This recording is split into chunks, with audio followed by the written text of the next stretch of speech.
Maghintay ng buong tiyaga. Minsan, mahirap maghintay kay Lord. Parang ang tagal ng sagot. At minsan, iniisip mo, naririnig pa ba niya ako? Pero sabi ni David sa Awit Kapitulo 40, versikulo 1 hanggang 3, sinasabi, sa Diyos na si Yahweh, matyagang naghintay. Ang aking panaghoy, kanyang pinakinggan.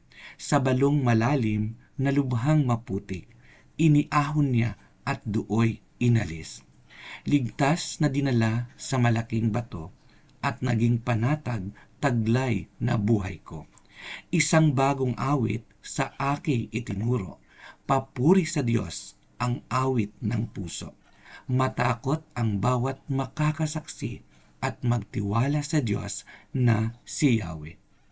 Ang Diyos ay hindi nakakalimot.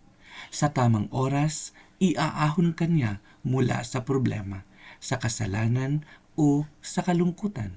At kapag ginawa niya yun, bibigyan ka niya ng bagong awit, isang awit ng papuri at pag-asa.